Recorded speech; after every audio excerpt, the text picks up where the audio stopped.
Dios les bendiga, hermanos. Vamos a empezar con el estudio de el día de hoy. Les dije que ya no les iba a decir números para no confundirlos, pero nos quedamos en el estudio pasado en Isaías capítulo 50 versículo 6. Estábamos viendo este verso, ya con eso ya se ubican que sí vamos bien.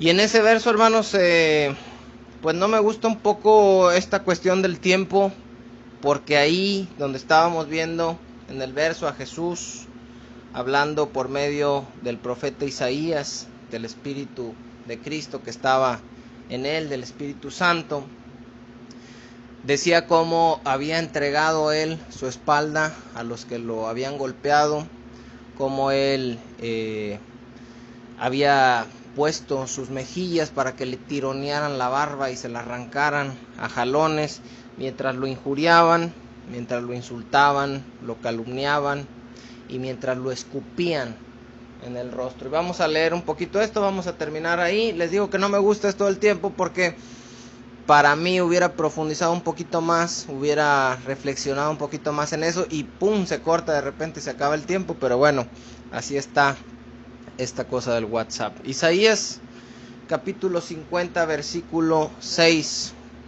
Vamos a empezar y dice la palabra que estábamos leyendo: di mi cuerpo a los heridores y mis mejillas a los que me mesaban, los que me jaloneaban la barba. Acuérdense que habíamos visto: no escondí mi rostro de injurias y de esputos, que les decía yo que son escupitajos. Que imagínense un escupitazo de un soldado romano directo en la cara de Jesús. Y en esto estaba un poquito reflexionando, hermanos, cuando sonó la campana y se nos acabó el tiempo. Y les decía que de repente un empujón lo aguantas. De repente que te digan cosas, mentiras, la aguantas. A lo mejor alguna provocación, de algún jalón, de algún empujón, no sé. Pero que te escupan en la cara, así literal, un escupitajo en la cara. Y él lo aguantó todo, hermanos. Por eso lo estamos viendo, por eso estamos profundizando más en su vida, para ver, porque tendemos a creer en el evangelio y decir: ah, sí, Jesús vino, murió y resucitó. Qué fácil se oye, hermanos. Se oye fácil. Así como se puede oír fácil que yo les diga: hermano, le van a venir muchas cosas, pues usted aguante, hombre, al final vale la pena. Dices: pues sí, se oye fácil. Pues también se oye fácil lo que Jesús aguantó, pero no fue fácil, hermanos. No fue nada fácil, y es bueno que profundicemos en esto, porque sentimos cierta indignación, tristeza, hermanos, imaginarnos a Jesús que le estaban jalando la barba y arrancándose las jalones, que lo estaban latigueando y arrancándole la carne con ese látigo romano, que lo calumniaron, que se quedó callado y que le escupieron en la cara, lo golpearon en la cara a puñetazos, le pusieron una corona de espinas, le vendaron los ojos y le decían: a ver, ¿quién te golpeó? Y le pegaban en la cara. Y él aguantó todo eso, hermanos, por amor a nosotros, y venció, demostrándonos que humanamente hablando, porque Jesús, siendo Dios, se hizo hombre, humanamente es posible, y más cuando el espíritu de aquel que aguantó todo mora en nosotros, hermanos. Entonces, volvemos a Hebreos. Les dije que íbamos a desmenuzar el verso y apenas llegamos a esta parte para terminarlo.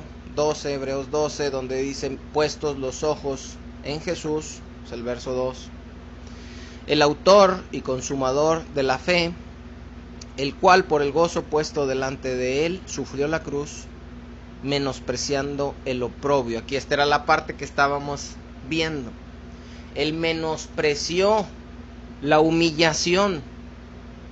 Lo humillaron, le dijeron, le hicieron cuánta cosa, lo despreciaron, se angustió, le vinieron cosas como al peor de los pecadores, al peor de los criminales, una vida de sufrimiento experimentado en quebranto, de todo le pasó, hermanos. A cada rato lo querían matar, su familia decía que estaba loco, sus discípulos, que eran los más allegados, a la mera hora corrieron, lo insultaron, lo golpearon, lo crucificaron, se estaba desangrando. Todavía al último le clavaron una lanza para ver si estaba muerto en el costado y le brotó agua y sangre. Y todo esto, hermanos, quiere el autor a los Hebreos que lo consideren y que lo consideremos para que tomemos ánimo y fuerzas y sigamos adelante. Finalmente, donde dice menospreció el oprobio, el verso termina diciendo y se sentó a la diestra del trono de Dios. El lugar a la derecha, hermanos, es el lugar de honor, es el lugar principal.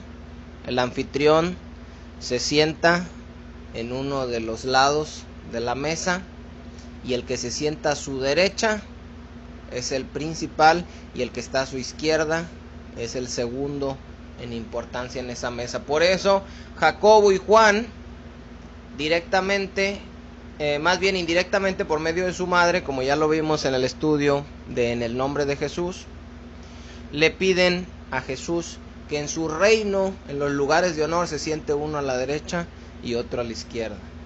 Entonces Jesús, hermanos, dice, y se sentó a la diestra del trono de Dios. Quiere decir, él corrió la carrera, viendo lo que estaba delante, pudo soportar lo que iba a sufrir, menospreció toda la humillación y por eso triunfó y está sentado a la diestra del trono de Dios, en el lugar de máximo honor.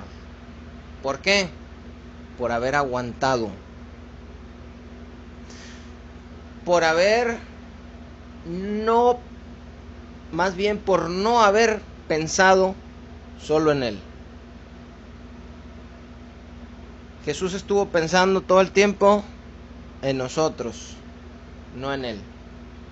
Si Él solo hubiera pensado en Él, como muchos cristianos hoy solo piensan en ellos, entonces Jesús hubiera dicho, yo no voy allá, ellos sabrán.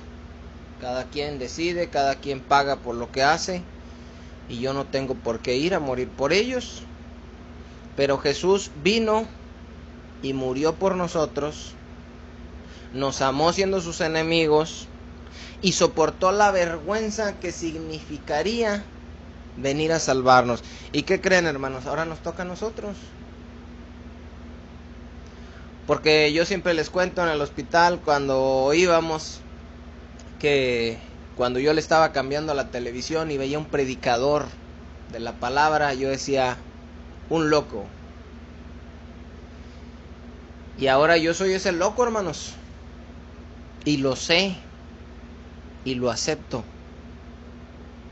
Lo acepto, que se burlen de mí, que me digan que estoy loco, que me digan que soy un fanático, un aleluya, un hipócrita y todas las cosas que puedan decir de un creyente. ¿Por qué?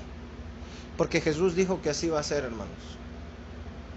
Jesús dijo que lo mismo que hicieron con Él, lo iban a hacer con nosotros, y que lo mismo que pensaron de Él, lo iban a pensar de nosotros. Y así como el apóstol Pablo primero perseguía a la iglesia y estaba del lado de los que no conocían a Cristo, después se pasó al lado de los que conocían a Cristo y fue despreciado y rechazado por todos los escribas, por todos los fariseos y por todos los que antes estaban de su lado. Y así nos pasa, hermanos. Tenemos amigos borrachos, maldicientes, idólatras, de todo, porque éramos igual como ellos. Y cuando venimos a Cristo, lo primero que hacen es despreciarnos, desecharnos. Y pasamos por oprobios, por humillaciones, por la familia, a veces en las mismas congregaciones, por el mundo, en los trabajos, y pasamos muchas cosas. Lo que quiere decirnos el autor a los Hebreos, hermanos, es la verdad que dijo Jesús y que dijimos en el estudio anterior. En el mundo van a tener aflicción, No tengamos miedo de decirle eso a las gentes que les vamos a predicar, hermanos. Porque cuando les predicamos muchas veces decimos, yo no le predico porque me da vergüenza, hay que soportar la vergüenza. Va a decir que estoy loco, ni modo. Hay que aguantar y hay que menospreciar eso oprobio, esa vergüenza, esa humillación y soportar lo que tengamos que soportar en Cristo, puesto los ojos en Él, pensando en lo que viene, que va a valer muchísimo la pena. Entonces, cuando le prediquemos a alguien, hermanos, no les digamos ya eso de que Dios tiene un plan maravilloso para tu vida y quiere ayudarte a cumplir todos tus sueños. Porque a lo mejor el sueño de esa persona es ser una estrella de rock y tener muchas mujeres. Y usted no le puede decir eso a esa persona, porque Dios definitivamente no es el plan y el propósito que tiene para su vida. Dios tiene un plan y un propósito para cada una de nuestras vidas, sí, pero muchas veces no son nuestros planes ni son nuestros propósitos, son los suyos, y aunque no nos gusten, le entramos, hermanos, por amor a Él, en agradecimiento a lo que Él hizo por nosotros, por la fe que nos dio, por la gracia y la misericordia que Él nos dio. Dice Filipenses capítulo 2, hablando de esto, de cómo Jesús aguantó, de cómo soportó, de cómo se humilló. Dice Filipenses 2, versículo 3 en adelante: nada hagan por contienda ni por vanagloria. Y yo siempre les decía, hermanos, que a la hora de los famosos testirrollos, cuando alguien va a compartir algo, debemos de analizar por qué lo vamos a decir. Porque si al estar diciendo vamos a estar echando indirectas, no lo debemos decir. Si al estarlo diciendo es para que nos admiren, para recibir gloria de los hombres, no lo debemos decir tampoco. Debemos de tener cuidado, porque nada, no nada más eso, sino nada debemos hacer por contienda ni por vanagloria. Dices, ahorita voy a poner esto en el Face, ¿para qué? Pues para que vean que yo no me dejo. Nada hagas por contienda ni por vanagloria.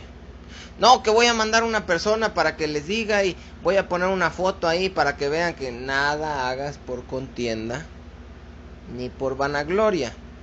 Dice la palabra: antes bien, con humildad, estimando cada uno a los demás como superiores a él mismo. Es una de las claves para ser humilde, hermanos. Debes de considerar a los demás como superior a ti, a todos los demás, hermanos. Si hablamos en la iglesia y alguien canta, no debe sentir que si es el mejor que canta. Hay muchos que cantan mejor. Uno predica, no debe sentir el mejor que predica, el mejor que enseña, la mejora que ayuda, la mejor que limpia, la mejor que nadie, hermanos, sino que debemos considerarnos menores a los demás y lo que hacemos insignificante comparado con lo que hacen los demás. Y si hacemos algo que sea grande en realidad, decir como dijo Pablo, no lo hicimos nosotros, sino Cristo que mora en nosotros.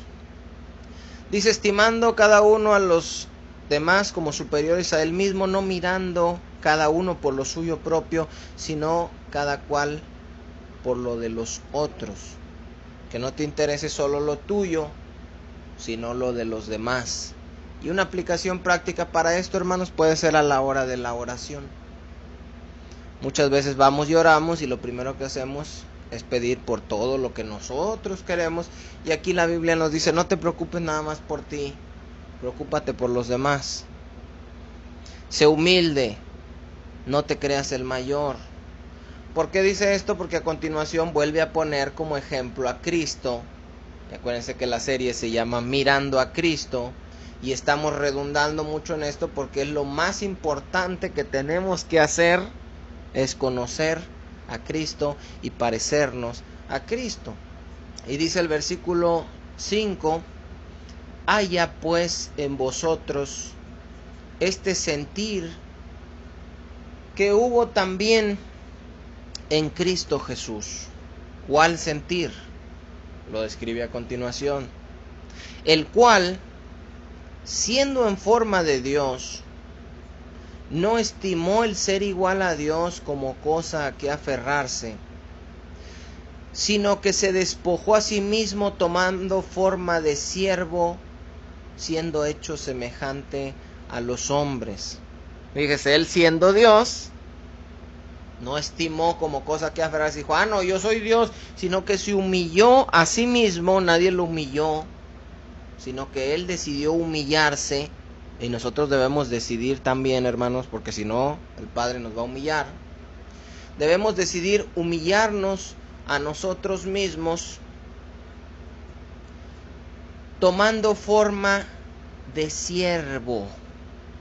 Un siervo, hermanos, es un esclavo. Acuérdense que Jesús nos puso un ejemplo lavando los pies de los apóstoles. Y nosotros debemos tener esa humildad, hermanos. El lavar los pies le tocaba a los siervos y a las mujeres, pero no lo hacía el anfitrión.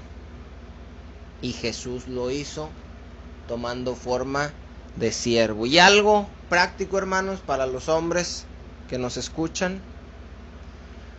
Hay un trabajo que se tiene considerado en estos tiempos para los siervos, más bien para las siervas y para las mujeres, que es lavar los platos. Y sería bueno de vez en cuando, hermanos, que como Jesús terminando la cena, nos enredáramos la toalla y a lavar platos. Es bueno eso. Mucha gente puede decir, esos son mandilones, no, que esos no son machos. No, no somos machos, hermanos, somos cristianos. Y para muchos, Jesús con una toalla enredada, limpiando los pies de los apóstoles, no fue un macho, como ellos lo entienden, pero sí fue un hombre. Y fue el hombre que ha aguantado más en la historia de la humanidad. Y es lo que estamos viendo, hermano. Y esos son hombres, los que aguantan todo. Dice, siendo en forma de Dios, no estimó el ser igual a Dios como cosa a que aferrarse, sino que se despojó a sí mismo, tomando forma de siervo, hecho semejante a los hombres, y estando en la condición de hombre, se humilló a sí mismo, haciéndose obediente hasta la muerte y muerte de cruz. Y nosotros, hermanos, debemos ser obedientes a Dios y aguantar lo que venga hasta la muerte. Y muerte de cruz, dice aquí, hablando de Jesús, y luego dice, por lo cual Dios también le exaltó hasta lo sumo y le dio un nombre que es sobre todo nombre, para que en el nombre de Jesús se doble toda rodilla de los que están en los cielos y en la tierra y debajo de la tierra, y toda lengua confiese que Jesucristo es el Señor, para gloria de Dios Padre. Terminamos ahí en el versículo 11. Entonces en Hebreos nos dice, hermanos, que Él se sentó a la diestra de Dios, pero porque fue obediente hasta la muerte, y fue una muerte de cruz. No fue una muerte fácil, hermanos. Y a veces las muertes o las formas en que los cristianos mueren no son fáciles, no son en una cruz, ni son para el perdón de los pecados de nadie, porque eso solo lo hizo Jesús, una vez y para siempre. Pero muchas veces las muertes de los cristianos, hermanos, no sé si se acuerdan de nuestro hermano Ciro Cuellar. Yo lo fui a ver con el estómago, el ombligo se le saltó como del tamaño de un pepino, hermanos, con una mascarilla, conectado, con el estómago totalmente inflamado, lleno de agua, en consecuencias de su vida pasada por el alcoholismo. Tenemos el ejemplo también de una de las primeras personas que nos predicó, la maestra Oralia, que murió con cáncer y se le hicieron unas bolotas como tumores, le brotaron en la garganta y en la cara y se llenó así como de tumores, hermanos. no son fáciles. No es fácil estar bien con Dios cuando todo está bien. Pero estar bien hasta la muerte, y con una muerte, en este caso de Cristo, tan horrible, no era fácil aguantar. Y mucha gente, cuando le llega una situación difícil en el hecho de muerte, dice, ¿por qué yo tengo que aguantar esto? Yo admiro, hermanos, a nuestro hermano Cuco, que le han venido cosas una tras otra, y llorando nos ha dicho, así está en el lecho de muerte ya, voy a seguir adorando al Señor. Eso no es fácil, hermanos. Eso no es fácil. Muchos de los que hemos visto dar testimonios y que hasta aquí me ha ayudado Dios y muy contentos, no sabemos si hasta el final, hermanos. Por eso deben de ser ejemplo para nosotros aquellos que tienen muchos años. Y no solo eso, sino que han permanecido fieles. Porque alguien que permaneció muchos años y que ya está en pecado, o que se apartó de los caminos de Dios y ahora reniega, o que se amargó, pues esos no son ejemplos, hermanos. Dice Hebreos capítulo 12, versículo 3, consideren a aquel que sufrió tal contradicción de pecadores contra sí mismo, para que vuestro ánimo no se canse hasta desmayar. Este es el propósito de la carta, y este es el propósito de lo que analizamos en Isaías 53 y en Salmo 22 y en muchos otros pasajes que pudiéramos ver, hermanos.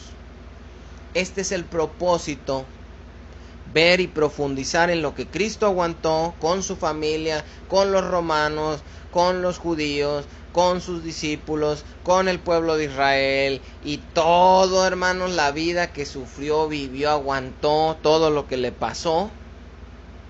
Dice, considérenlo. Considérenlo. Y la palabra considerar, hermanos, en el griego significa hagan la suma. Hagan un cálculo, pongan en una balanza. ¿Qué cosa? Lo que sufrió Jesús. Considerad a aquel, a Jesús, que sufrió tal contradicción de pecadores contra sí mismo, todo lo que le vino de parte de toda la gente. ¿Para qué vamos a pensar en eso? Para que nuestro ánimo, vuestro ánimo, dice, no se canse hasta desmayar. Acuérdense que estamos hablando de una carrera. La vida cristiana es una carrera. Y si tu ánimo se cansa, estamos hablando espiritualmente, no es tu cuerpo. Hay cuerpos cansados que pueden estar cansados por fuera y fuertes interiormente, como decía Pablo. Pero hablando espiritualmente, fíjese cómo el ánimo, la actitud,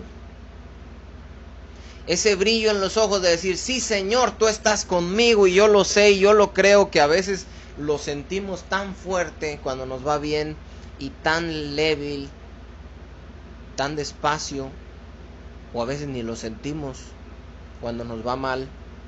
Ese ánimo, hermanos, dice la Biblia que se cansa. El ánimo se cansa. Y lo podemos ver, hermanos, como cuando empieza alguien una carrera y sale fresco. Bueno, así estamos en Cristo, animados. Sí, Dios es mi pastor y yo voy a seguirlo hasta la muerte.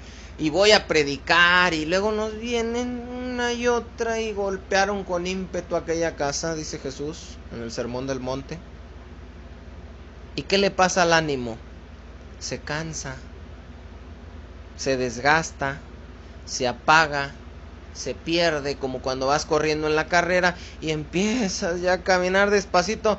Los que saben de fútbol o han visto un partido, aunque sea en el mundial, cómo se ven los jugadores al minuto 5 del primer tiempo, cómo se ven al minuto 5 del segundo, cuando se acaban de refrescar, descansar un ratito, cómo se ven al 90, y cómo se ven en los tiempos extra, en el minuto cuando faltan 5 minutos para que se acaben los tiempos extra y ya no hay cambios.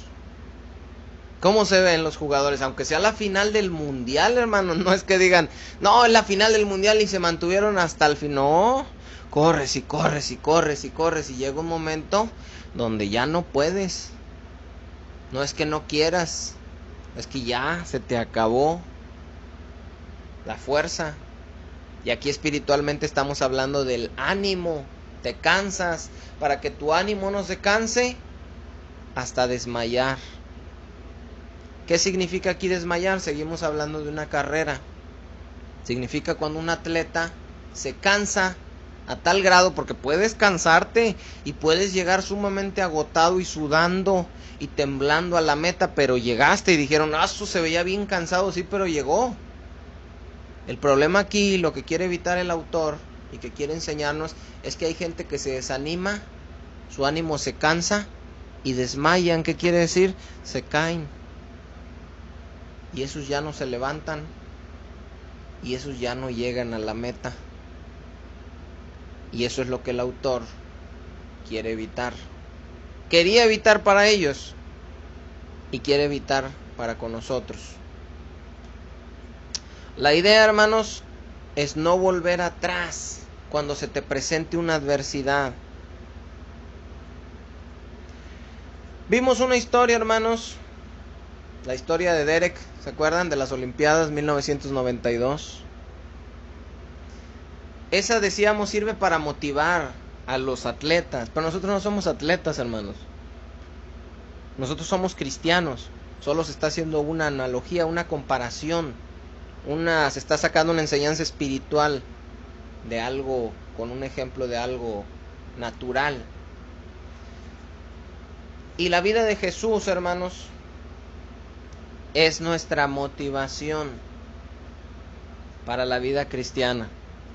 ¿Por qué? Porque Derek, cuando le dolía la pierna, se para brincando con un gran dolor, pero Jesús, desfigurado, desangrado y colgando en la cruz, mientras oía cómo se burlaban de él y meneaban la boca y decían, se encomendó a Dios, sálvele a él, ¿dónde está su Dios? Si eres el Hijo de Dios, desciende. Y después de que lo golpearon, lo escupieron, colgado ahí, a punto de morir, dijo, perdónalos, porque no saben lo que hacen. Y nosotros tenemos que perdonar, hermanos.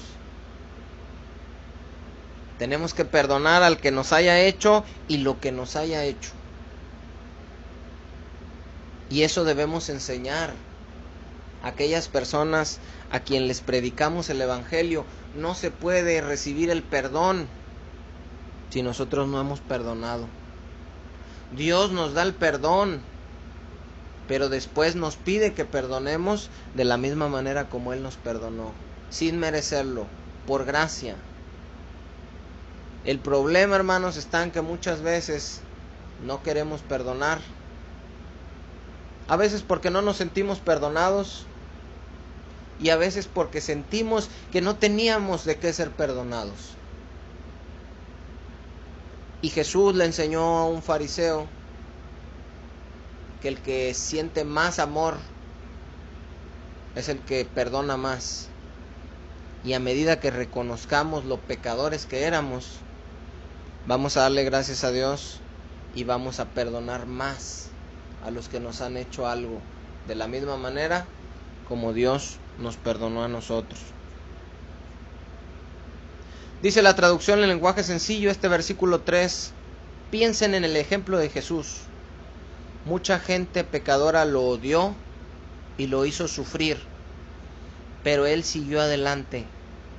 Por eso ustedes no deben rendirse ni desanimarse. Esas son las palabras con las que el Espíritu Santo nos quiere animar.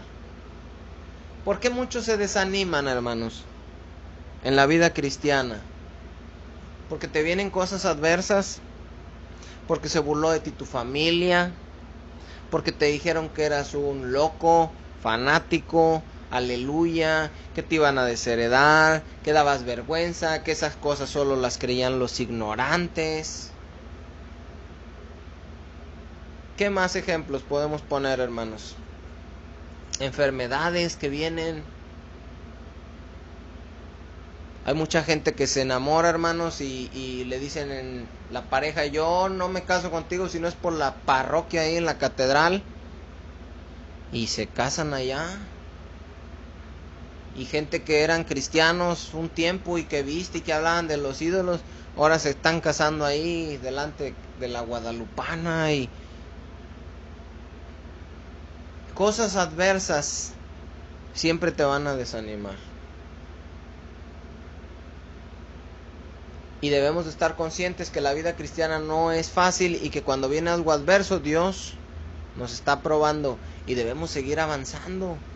Pase lo que pase, como el ejemplo de las olas que les decía la otra vez. Te arrastran, se te mete el agua en la boca, en los ojos. ¿Quién no ha tragado buches de agua y se ha llevado un susto en el agua y se le metió hasta el oído, le arden ya los ojos y no ha dicho, yo mejor ya me salí? Es lo mismo, hermanos. ¿Quién? Cuando llegas a la playa y dices, ay, está bueno el agua, y te metes y jijiji, jajaja.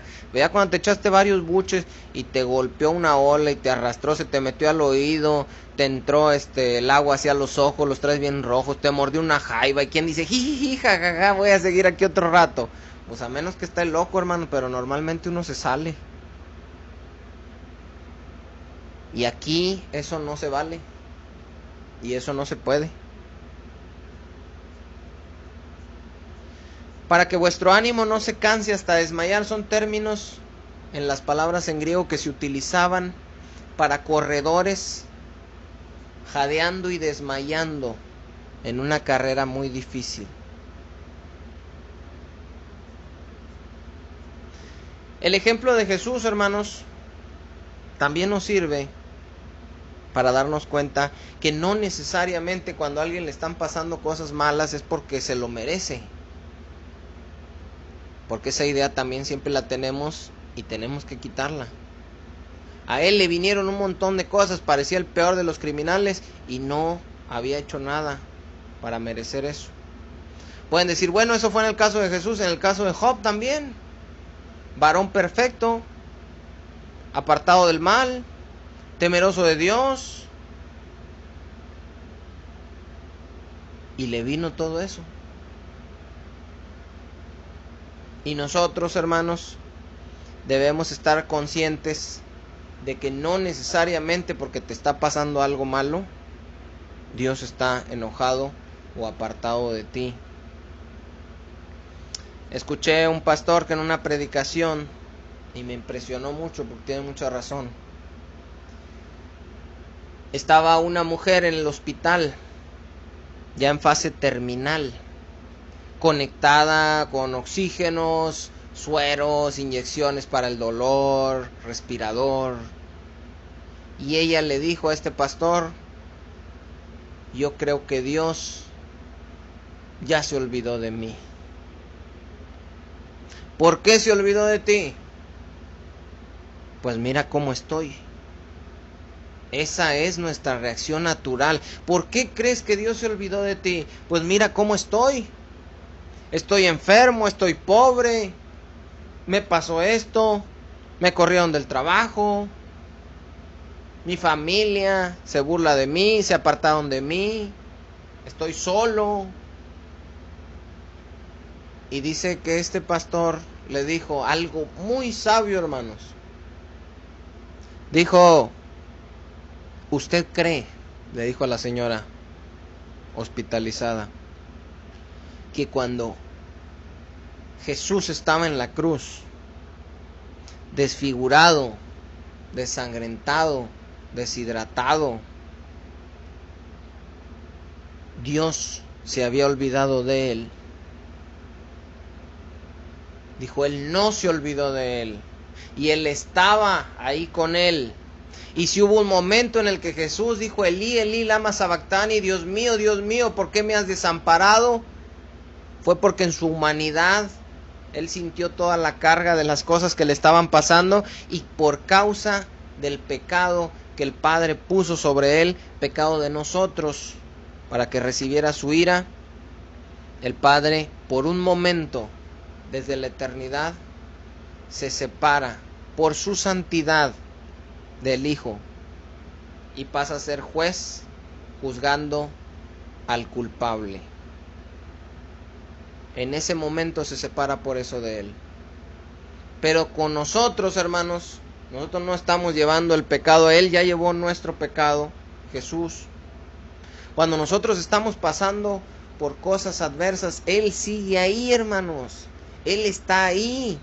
Y qué fácil es decirlo. Y qué fácil es decir amén cuando no estamos en una situación difícil. Pero que esto nos sirva, hermanos, a todos, para creer y cobrar ánimos en esos momentos difíciles y decir, es cierto, Dios, tú estás aquí. No te veo, no te siento, las circunstancias no lo parecen, pero las circunstancias no determinan tu amor hacia mí. Es decir, yo sé que me amas, no por lo que me pasa. Que a veces me pasan cosas buenas y digo, Dios me ama. Me pasan cosas malas, digo, Dios no me ama. Y estamos como esa persona que arranca pétalos de una flor, ¿verdad? Y que dice, me quiere, no me quiere, me quiere, no me quiere. Ay, no me quiere. Si el pétalo quedó en no me quiere, no te quiere. Si quedó en te quiere, te quiere. Y decimos, qué ridículo. Así somos con Dios. Me va bien, es un pétalo, me quiere. Me va mal, ya no me quiere. Me va bien, ay, sí me quiere. Me va mal, no, siempre no me quiere. Y en el día a veces nos sentimos que me quiere, o a veces nos sentimos que no me quiere, según las circunstancias. Y la verdad es que las circunstancias, hermanos, en esta vida no determinan el amor de Dios para con nosotros. ¿Cómo podemos saber si Dios nos ama en realidad? No es porque un día me va bien y un día me va mal, ese día me quería y al otro no, sino porque de tal manera amó Dios al mundo, que ha dado a su Hijo unigénito para que todo aquel que en Él cree no se pierda, mas tenga vida eterna. De tal manera amó Dios al mundo, de tal manera me amó a mí, y sé que me ama cuando veo a Cristo desfigurado y desangrado en la cruz, porque sé que lo hizo por mí. De ahí en fuera, hermano, lo que te pasa un día y te pasa el otro día, eso no determina el amor de Dios. Eso simplemente son pruebas, obstáculos en este camino, que si terminamos y libramos, al final nos vamos a encontrar con Dios y vamos a reconocer que todo valió la pena. Dice Romanos capítulo 18, hermanos, versículo 17, porque todavía a estas alturas puede haber dudas y podemos decir, pues quién sabe, el hermano dice que hay que sufrir, pero la Biblia dice que ya Él ya llevó nuestros sufrimientos, nuestros dolores, que Él ya pagó, que ya no hay condenación, y empiezan a sacar un chorro de versículos. Romanos 8:17 dice, y si hijos, también herederos, herederos de Dios y coherederos con Cristo. Y cuando se habla de herencia, todos se apuntan, hermanos. Está hablando de la herencia que viene después de morir. Porque cuando hay coherederos, y somos coherederos, entonces somos hijos de Dios y todo es nuestro y somos ricos, y empiezan a decir. Y si hijos, también herederos, herederos de Dios. Somos herederos de Dios el Padre y coherederos con Cristo, nuestro hermano mayor, el primogénito, porque nosotros somos hijos pero adoptados. Pero luego tiene una cláusula, el verso 17, Romanos 8:18 dice, si es que. Es decir, somos herederos de Dios y coherederos con Cristo si es que. Hay una cláusula en el contrato y hay que leer las letras chiquitas. Porque usted dice, a mí me dijeron que yo era heredero de Dios y coheredero con Cristo. Sí, pero ¿leíste las letras chiquitas? ¿Qué dicen las letras chiquitas? Si es que padecemos juntamente con Él. Padecemos juntamente con Él. Para que juntamente con Él seamos glorificados. ¿Quieres ser glorificado con Cristo? Amén. Entonces tienes que padecer juntamente con Cristo. Morimos con Cristo, resucitamos con Cristo, y en esa vida nueva padecemos con Cristo. como Cristo padeció. ¿Qué cosas? Las que vengan. Pidiéndole al Padre, rogándole al Padre. Y al final seremos glorificados. Padeciendo por causa de Él. Los hebreos, hermanos, que es el pasaje que estamos estudiando, estaban padeciendo. ¿Por qué? Por causa de Él. Pedro dice, si alguno padece como homicida o como ladrón, no, pues ese se lo merece. Pero si alguno padece como cristiano, ahí es diferente. Porque si padeces cosas que te mereces, pues te las merecías, que te extrañas o que te glorías. Pero si padeces cosas que no te merecías, eso le agrada a Dios. Porque Cristo padeció cosas que no merecía y aún así aguantó y fue fiel hasta la muerte y muerte de cruz.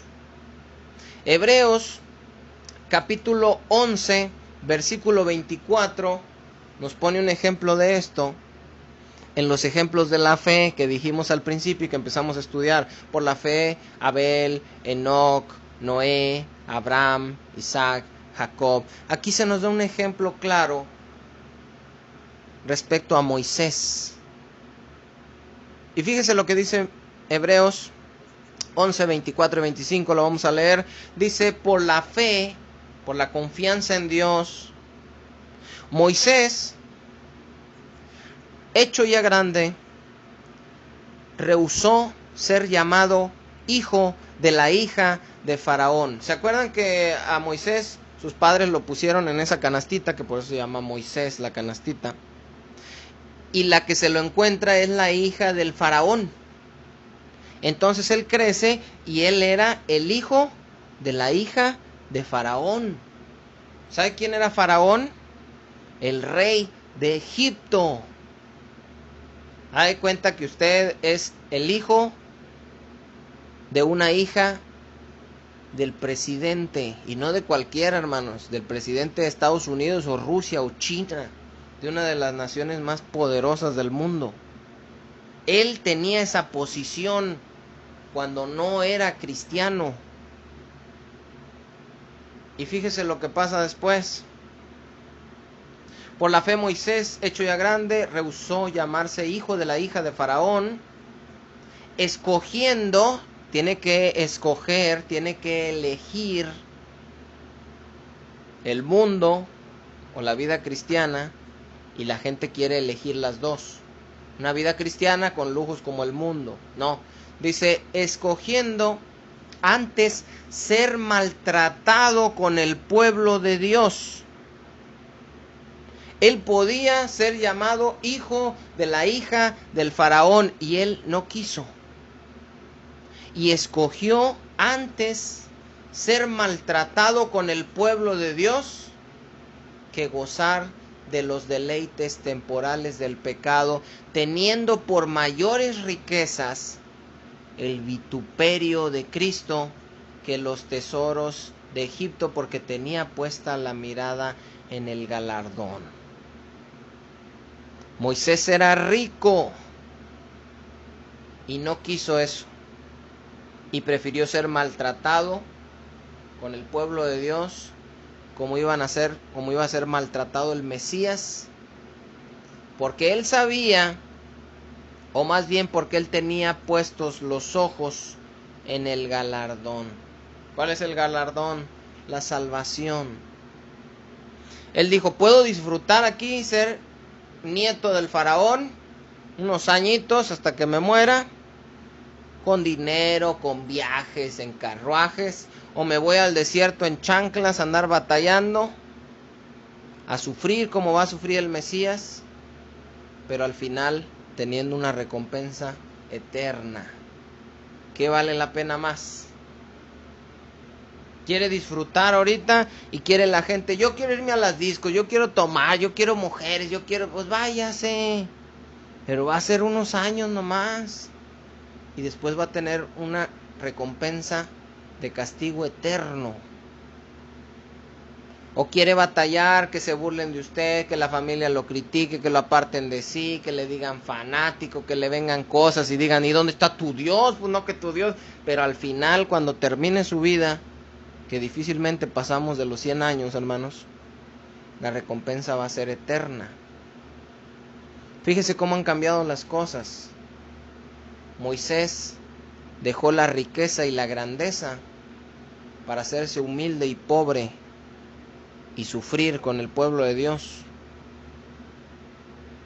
Ahora le dicen a los humildes y pobres que dejen de sufrir y se hacen altivos, vanagloriosos, diciendo que ahora son hijos de Dios, hijos del Rey, y que lo más que quieren es hacerse ricos. Algo pasó ahí. El evangelio se invirtió. Hebreos capítulo 2, versículo 10, estamos leyendo contexto de la misma carta. Hebreos capítulo 2, versículo 10, dice, fíjese bien, porque convenía aquel por cuya causa son todas las cosas y por quien todas las cosas subsisten, está hablando del Padre, que habiendo de llevar muchos hijos a la gloria, a nosotros, hermanos, a los que nos iba a salvar, a los que nos eligió para ser salvos, perfeccionase, acuérdese de esta palabra que habla de madurez, de formación, del carácter. Decía que Job era un varón perfecto, por muchas cosas que le habían pasado y el upomone que Dios había formado en su vida a través de resistir las situaciones adversas antes de llegar a la prueba máxima que vemos en el libro. Dice, perfeccionase por aflicciones al autor de la salvación de ellos. ¿Cómo fue perfeccionado Cristo? Siendo humano, después de que siendo Dios se hizo hombre, Dios lo perfeccionó por medio de aflicciones. Dios perfeccionó a Cristo por medio de aflicciones. Perfeccionó a Abraham por medio de aflicciones. Perfeccionó a José por medio de aflicciones. Perfeccionó al rey David por medio de aflicciones. Perfeccionó a Job por medio de aflicciones.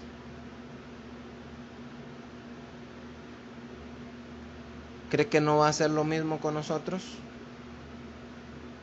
De esto sigue hablando el capítulo 12, refiriéndose a que es la forma, es el método que Dios utiliza para tratar y formar a sus hijos, y que los que no lo resisten no son hijos, sino que son bastardos. Y quería estudiar esa parte, hermanos, pero está un poquito amplia, y le comentaba a mi hermana que mejor lo había dejado, hermanos, porque sería extenderse mucho y salirse un poquito ya del tema, hablando ya de la disciplina de Dios. Pero básicamente esos versículos que siguen hablan de cómo Dios forma a sus hijos. Él decidió formarnos por medio de ese método. Él lo utiliza.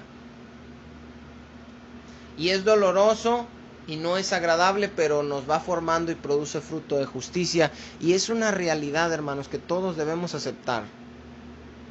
Que cuando te va bien, fácilmente te olvidas y te apartas de Dios.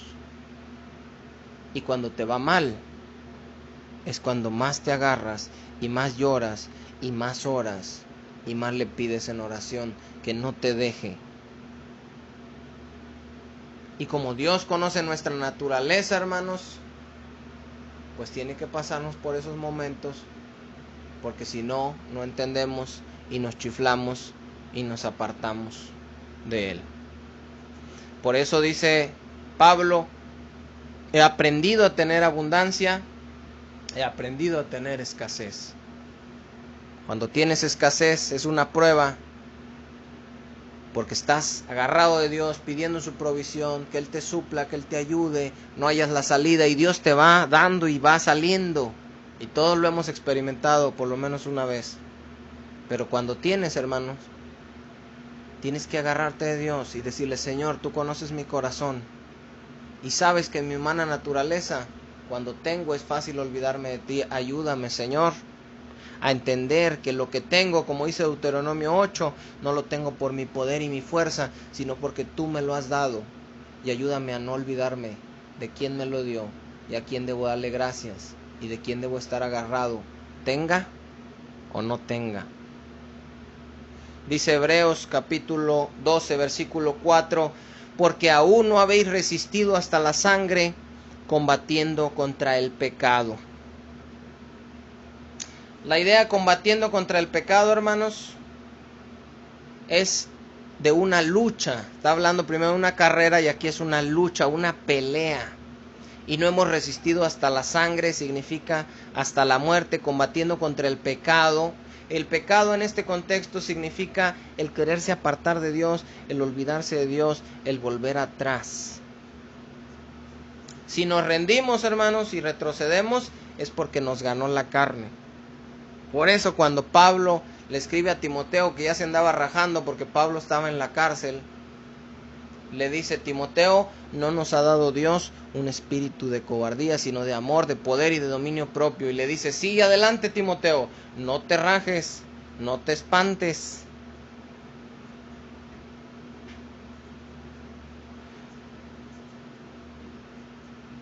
Déjenme checar rapidito la hora, hermanos.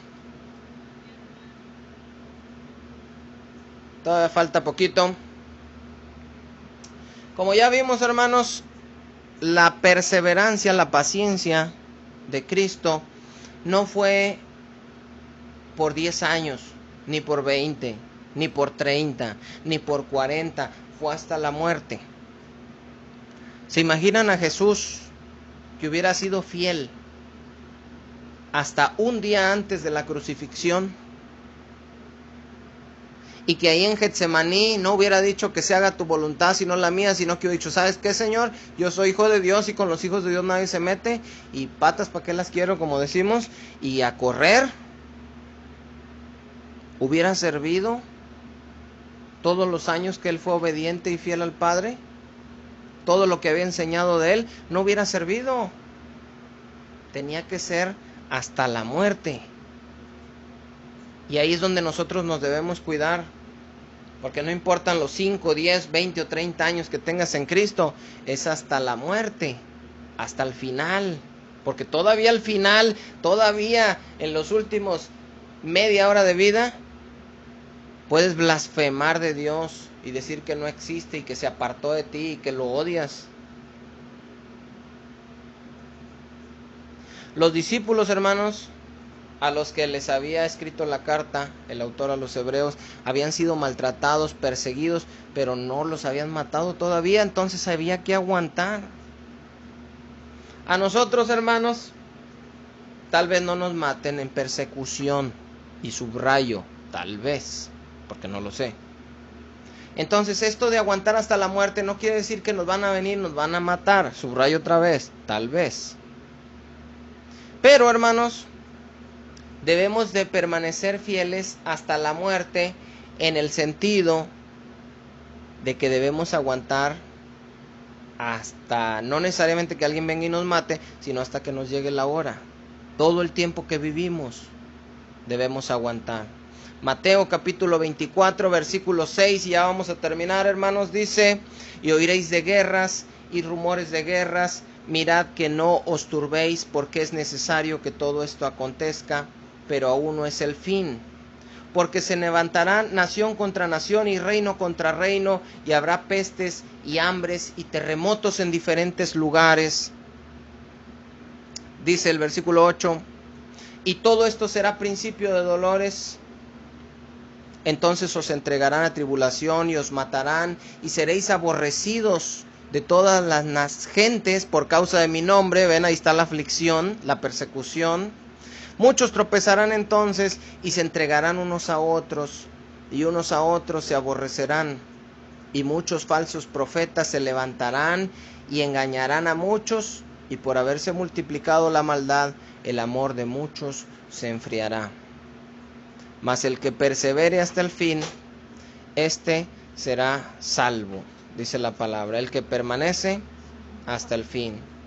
Finalmente, hermanos, dice Hebreos 12, y terminamos con el versículo 12 en adelante: la motivación que da el autor después de hablar de la disciplina de Dios, de los versos 5 al 11, que no leímos ahorita, pero que más adelante estudiaremos. Dice: por lo cual, levantad las manos caídas y las rodillas paralizadas, y hacer sendas derechas para vuestros pies, para que lo cojo no se salga del camino, sino que sea sanado. Otra versión dice: por todo esto no debemos dejar de confiar en Dios. La vida cristiana es una carrera, y ustedes tienen ya cansadas las manos y débiles las rodillas. Cobren nuevas fuerzas. Esto lo saca, hermanos, Pablo de un pasaje con el que vamos a terminar en Isaías capítulo 35. Y este lo van a leer de tarea, hermanos, más despacito, porque ya no vamos a poder profundizar por el tiempo. Pero dice Isaías 35: se alegrará en el desierto y la soledad, el yelmo se alegrará y florecerá como la rosa. Florecerá profusamente y también se alegrará y cantará con júbilo. La gloria del Líbano le será dada, la hermosura del Carmelo y del Sarón. Dice el verso: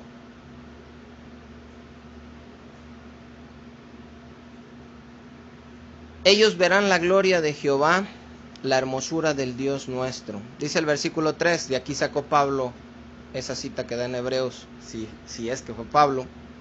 Fortaleced las manos cansadas, afirmad las rodillas endebles. Decid a los de corazón advocado, esforzaos, no temáis. He aquí que vuestro Dios viene con retribución, con pago. Dios mismo vendrá y os salvará. Entonces los ojos de los ciegos serán abiertos y los oídos de los sordos se abrirán. Entonces el cojo saltará como un ciervo y cantará la lengua del mudo, porque aguas serán cavadas en el desierto y torrentes en la soledad. El lugar seco se convertirá en estanque y el sequedad en manaderos de agua. En la morada de chacales, en su guarida, serán lugares de cañas y juncos. Y yo creo que hasta aquí le vamos a dejar, hermanos. Les dejo de tarea leerlo hasta el final. Ya no lo alcanzamos a leer por el tiempo. Pero básicamente, hermanos, eso, ahí concluimos este tema ya. Concluimos esta parte de Hebreos, enseñándonos la Biblia, bueno, pues que hay que seguir adelante. Cuando se presenten situaciones adversas, Dios nos va a formar, hermanos, a dar la fuerza que necesitamos, y después van a venir más y más hasta que nuestra fe sea perfeccionada, hasta que crezcamos, hasta que maduremos y entendamos que pase lo que pase, todo nos va a ayudar para bien y no hay nada que nos pueda detener si estamos en las manos de Dios. Si aguantamos hasta el fin, aunque parezca que perdimos, al final ganaremos. Que Dios los bendiga, hermanos, a todos. Un saludote para todos y estamos en contacto. Hasta luego.